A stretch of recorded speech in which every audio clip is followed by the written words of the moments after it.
My name is Matt Hoffman, and I work in a terrible industry.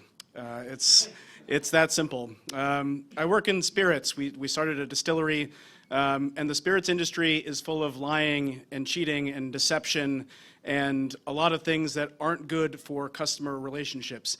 And that's not the style of business that we want it to be in, and it's not the way that we run our business. So first, a little bit about Westland. We're here in Seattle, and the core thing is making something authentic to the Pacific Northwest, hence why I'm wearing the flannel today.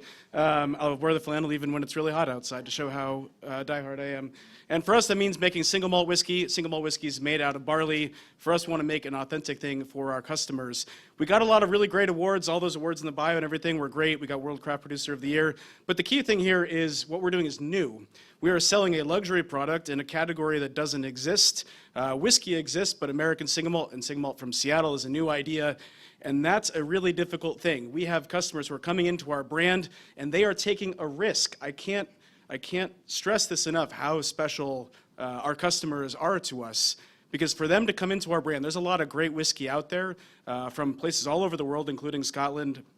When they come into our brand, they are spending a lot of money to try something new, even with the awards. And we try to celebrate that all the time. One of the key ways that we do that is by thinking about them as clients, not customers. Now, that might kind of seem obvious, or maybe it doesn't, or maybe it's just semantics, but the idea of a client relationship, in whiskey, I could go and sell you a bottle, and you could buy it, and then we could be done. But if you are my client, then we have a relationship, and that means that I can't get away with pulling some stunt, like inventing some stupid backstory about my grandpappy's moonshine recipe or all these other things that happen in this business ad nauseum.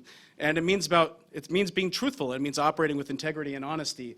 The other thing is that we operate in something called a three-tier system, which means that we sell our products to a distributor, and they sell their products, or they sell our products again, to retailers and bar owners, and then they take those products and sell them to the final customer. So how do you get all of those people to care, especially when they're often financially incentivized to not care?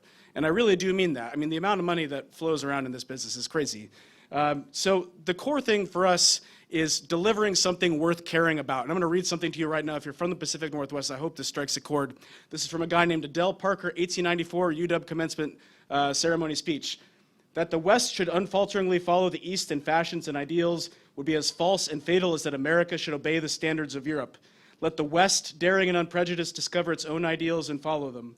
The American standard in literature and philosophy has long been fixed by the remote East. Something wild and free, something robust and full will come out of the West and be recognized in the final American type. Under the shadow of those great mountains, a distinct personality shall arise, shall adopt other fashions, create new ideals, and generations shall justify them. That is the story of the West, the people going out and creating something new, which is why I'm not up here in a kilt. It's why I'm up here in my flannel, and it's why our whiskey is emblematic of the Pacific Northwest and not trying to be Scottish whiskey. It's doing something that is worth people giving a shit about, and I apologize. The language will start flying. That's a really, really important thing here. We're in a luxury category.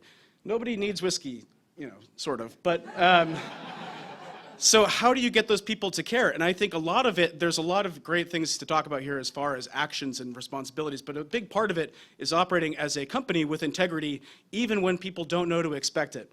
For example, we're using roasted malted barley. We could get away with a malted barley that has very little flavor, and instead we use really flavorful barley like you have in dark beers, porters, and stouts.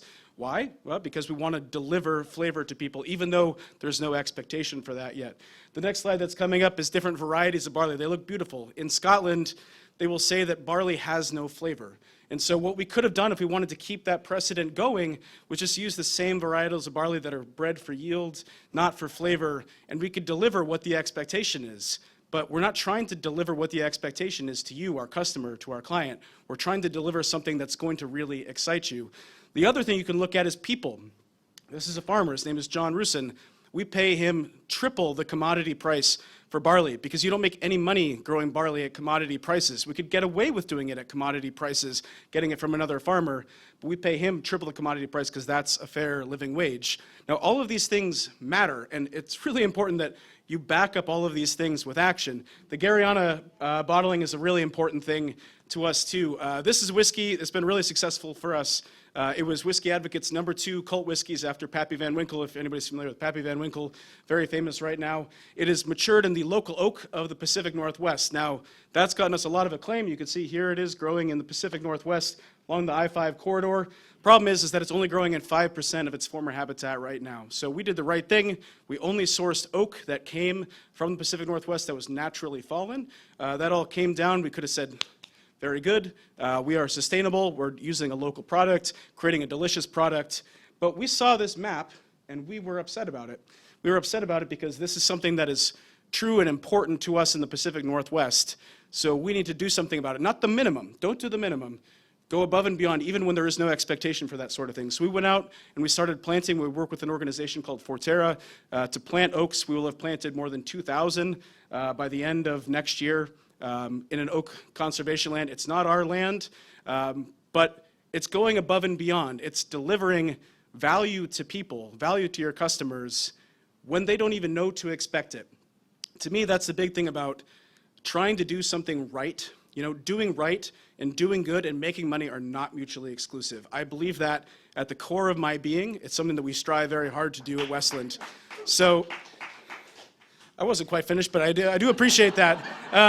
But it's true. To me, that's all there is to it, is delivering value to people even when they're not looking for it, when they don't know that it's there. You know, treat them with respect and they'll treat you with respect. So thank you very much, everybody. Appreciate it.